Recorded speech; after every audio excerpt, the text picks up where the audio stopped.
오늘의 이야기, 만약 여러분의 발목을 잡고 있는 그 무언가가 여러분이 존재조차 인식하지 못하는 것이라면 어떨까요?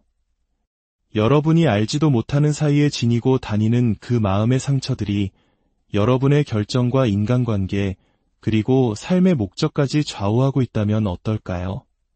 지금부터 잠시 동안 우리는 여러분이 자신과 앞으로의 길을 바라보는 방식을 완전히 바꿀 수 있는 무언가를 발견하게 될 것입니다. 혹시 한 번이라도 내 이야기에 아무도 귀 기울여주지 않는다고 느끼거나 세상이 나를 알아주지 않는다고 느끼거나 혹은 과거의 상처가 여전히 나를 붙들고 있다고 느껴본 적이 있다면 당신은 결코 혼자가 아닙니다. 바로 이곳이 당신을 위한 공간입니다. 우리는 이곳에서 함께 치유하고 함께 성장하며 고통과 과거를 넘어 진정한 나 자신을 재발견할 것입니다. 이 치유의 여정에 함께 발을 내딛고 마침내 당신 본연의 모습을 끌어안을 준비가 되셨다면 잠시 시간을 내어 저희 채널을 구독해 주십시오. 당신의 작은 움직임이 이 치유의 메시지를 더 많은 이들에게 전하는 따뜻한 빛이 될 것입니다. 그리고 영상을 시작하기에 앞서 댓글에 이렇게 한번 남겨주세요. 나는 치유되고 있습니다. 우리 자신과 서로에게 이 다짐을 상기시켜 줍시다. 우리가 자신의 상처를 인정하는 순간 놀라운 일이 벌어집니다. 더 이상 상처를 방어하려 애쓰지 않고 그것을 있는 그대로 받아들이게 되면 우리는 거의 필연적으로 다른 상처 입은 사람들을 치유하고자 하는 강한 이끌림을 느끼게 됩니다. 이것이 바로 인간 본성의 신비로운 작동 방식일지도 모릅니다. 때로는 어떤 분이 질문이나 의견을 말씀하시면 저는 그분을 앞으로 모시고 이야기를 나눌 때가 있습니다. 그분이 던진 화두를 함께 탐색하는 과정 속에서 우리 모두가 얻을 수 있는 중요한 배움이 있기 때문입니다. 그리고 앞으로 나온 그분 역시 새로운 통찰을 얻는데 도움을 받을 수 있죠. 오늘 바로 그런 시간을 가져보려 합니다. 한 분의 이야기를 통해 우리 모두의 내면을 들여다보는 시간입니다. 제가 들은 바로는 당신은 자신의 내면을 깊이 들여다보았고 많은 것을 이해하고 또 소화하는 과정을 거쳤다고 하셨습니다. 하지만 그렇게 많은 것을 깨달았음에도 불구하고 여전히 온전히 현재에 머물지 못하고 원하는 만큼의 영향력을 발휘하지 못하는 것 같아 걱정이라고 하셨죠. 그리고 이 땅에서 자신이 해야 할 온전한 목적을 실행하지 못하는 것 같다는 느낌. 맞으신가요? 그렇군요. 혹시 그 목적이 무엇인지 알고 계신가요? 당신의 소명이 무엇이라고 생각하십니까? 흥미롭게도 저의 소명은 제가 가장 어려움을 겪었던 것들과 관련이 있는 것 같아요. 바로 제 목소리를 내는 것, 그리고 다른 사람들이 더 나은 세상을 만들기 위해 자신의 목소리를 낼 수 있도록 돕는 것입니다. 그렇다면 당신의 소명은 사람들이 자신의 목소리를 내고 세상에 보여지는 것이라고 이해해도 될까요? 사람들이 귀 기울여지고 보여지는 것, 그것이 당신의 소명이군요. 네, 맞습니다. 좋습니다.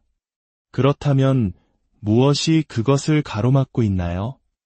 당신에게는 사람들이 경청되고 보여져야 한다는 아주 명확한 소명이 있습니다. 하지만 무언가가 당신을 막고 있는 듯합니다. 자, 지금부터 분석하려 하지 마세요. 대신 당신의 몸에서 그 막힌 느낌이 어디에 있는지 찾아보세요. 일종의 막힌 느낌, 혹은 의심과 연결된 감각, 혹시 그런 것이 있나요? 네. 그 감정이 올라올 때 제 조언은 이것입니다. 어떻게 하면 내 일을 더 잘할 수 있을까? 혹은 어떻게 하면 더 현재에 머물 수 있을까? 어떻게 내 소명을 이룰 수 있을까? 같은 생각들을 멈추는 겁니다. 당신의 소명은 이미 명확합니다. 대신 이것을 기억하세요. 당신 안에 그 막힌 느낌, 바로 그 부분이 지금 당신에게 나의 목소리를 들어주고 나를 바라봐 달라고 외치고 있는 것입니다. 제가 사용하는 이 과정을 저는 연민 어린 탐구라고 부릅니다. 방법은 매우 간단합니다. 우리를 움직이게 하고 동기를 부여하고 혹은 가로막는 많은 것들이 사실은 아주 어린 시절의 경험에서 비롯되었다는 가정에서 출발합니다. 그리고 그 어린 시절의 경험은 우리의 따뜻한 관심과 돌봄을 필요로 합니다. 우리 중 많은 이들은, 특히 이 분야에 있는 사람들은 상황을 분석하고 이해하기 위해 아주 강력한 지성을 발달시켜 왔습니다. 하지만 그것만으로는 결코 문제의 핵심에 도달할 수 없습니다.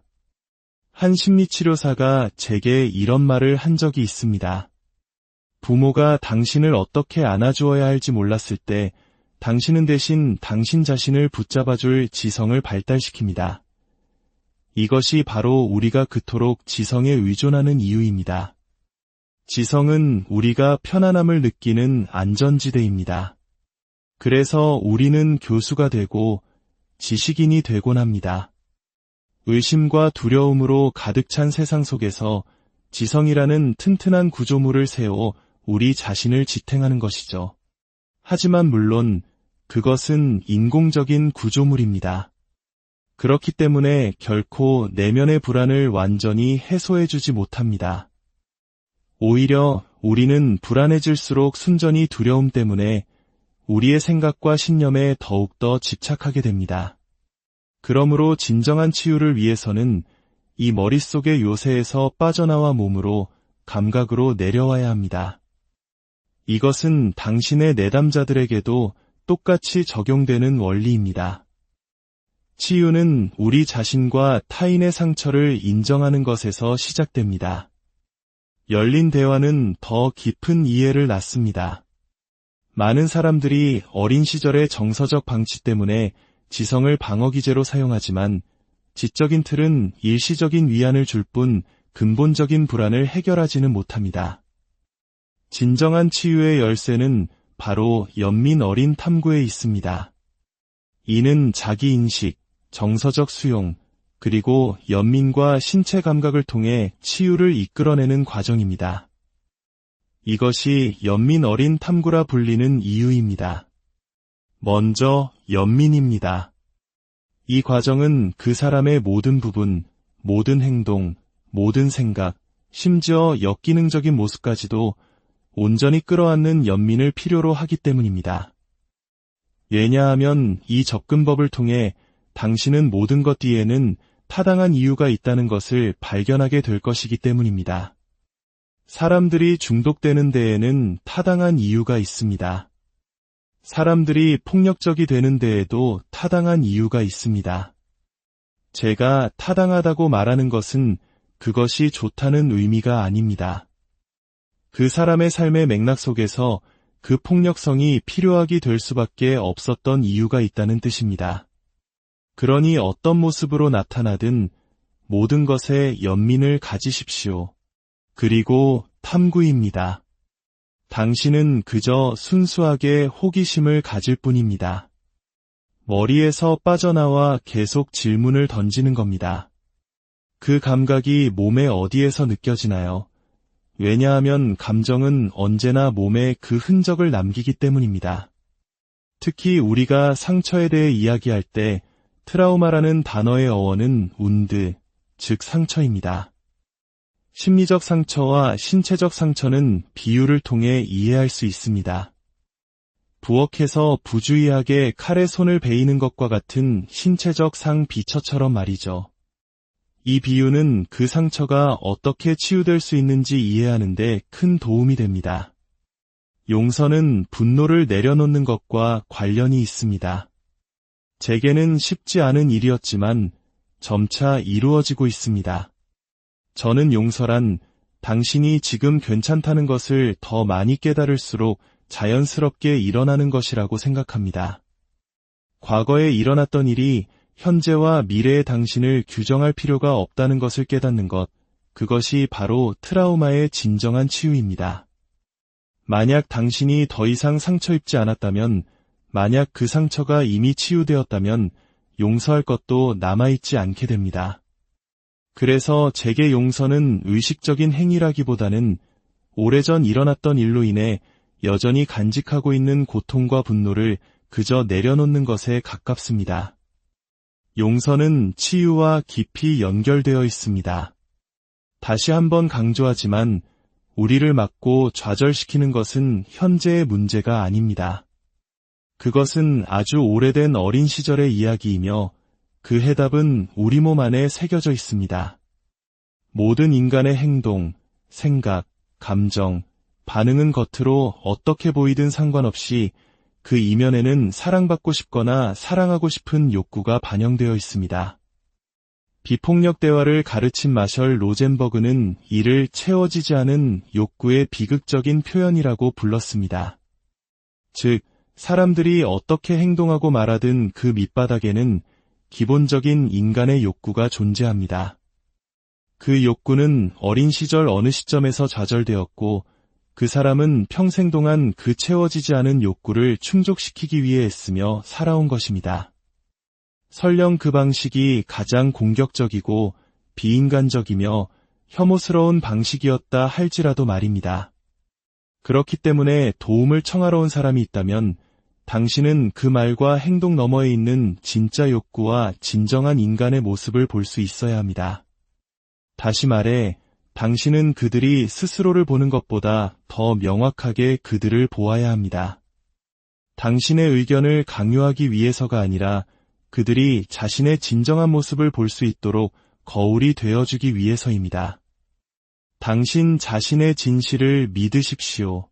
그리고 그 진실과의 관계를 더욱 깊게 만들어 가십시오. 그러면 당신과 같은 진실을 추구하는 사람들과 연결될 것입니다. 자신의 진실을 두려워하지 마십시오. 동시에 더 깊은 진실이 당신에게 말을 걸어온다면 기꺼이 기존의 것을 내려놓는 유연함도 잊지 마십시오. 세상 밖에서 어떤 일을 하든 그와 똑같은 양의 노력을 당신의 내면을 돌보는데 사용하십시오.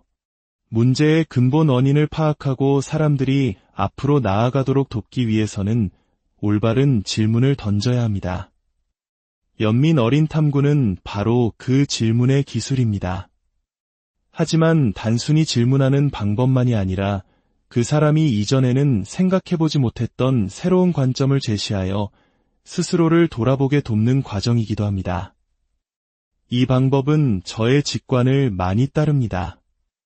순간순간 제 직관이 무엇을 말하는지에 귀를 기울이고 그것을 따라갑니다. 트라우마는 우리 자신과의 연결을 잃고 현재에서 도망치는 것입니다. 모든 신체적 질병, 중독, 정신건강 문제들은 사실 현재에 머물지 않으려는 몸부림의 다른 표현일 뿐입니다. 그렇다면 어떻게 사람들을 다시 현재로 데려올 수 있을까요? 과거에 반응하며 사는 것이 아니라 현재를 온전히 살아낼 수 있는 힘을 어떻게 길러줄 수 있을까요? 저는 다른 누구에게도 주체성을 줄 수 없습니다. 하지만 그들 내면에 잠재된 주체성의 가능성을 일깨워주도록 도울 수는 있습니다. 제가 사람들에게 하고 싶은 말은 이것입니다. 당신이 무력하다고 느끼거나 주체성이 없다고 느끼는 모든 순간들, 마치 홍수에 휩쓸려가듯 감정에 속수무책으로 당하는 모든 순간들, 무언가 잘못되었다고 느끼는 모든 순간들을 그저 흘려보내거나 자책하지 마십시오. 대신 그 순간에 호기심을 가져보세요. 내가 왜 저렇게 반응했지? 라는 비난 섞인 질문이 아니라 무엇이 나를 저렇게 반응하게 만들었을까? 라는 부드러운 호기심을 가지는 겁니다. 나는 이제 어엿한 성인인데 왜 아직도 어린아이처럼 무력감을 느끼는 걸까? 사람들이 나를 싫어할까봐 두려워서 내 의견을 표현하지 못하는 이유는 뭘까? 전문가인 의사가 하는 말이 어딘가 마음에 걸리는데도 왜 나는 질문하거나 이 일을 제기하지 못하는 걸까? 무엇이 나를 막고 있는 걸까? 이것이 바로 주체성으로 가는 길입니다. 저에게 주체성으로 가는 길은 세상에 대한 나의 반응과 감정에 대해 연민 어린 호기심을 갖는 것을 통해 열립니다. 모든 것에 대해 그저 호기심을 가져보세요. 그러면 두 가지 놀라운 일이 일어납니다. 첫째, 해답이 서서히 모습을 드러내기 시작할 것입니다. 둘째, 당신은 알아차리게 될 것입니다. 이 질문을 던지고 있는 나는 누구인가? 하고 말입니다. 그것은 바로 당신이 존재조차 몰랐던 당신의 진정한 자아입니다. 주체성으로 가는 길은 바로 이 호기심 속에 있습니다.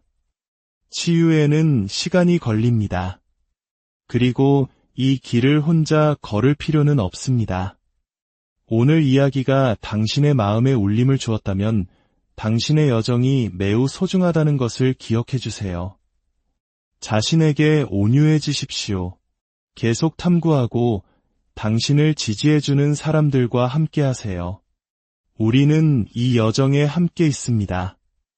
영상이 끝나기 전 댓글에 나는 치유되고 있습니다라고 적어주세요. 우리 자신의 성장을 확인하고 이 길을 함께 걷는 모든 이들에게 따뜻한 응원을 보내는 것입니다. 당신은 보여지고 있습니다. 당신은 소중합니다. 그리고 당신은 결코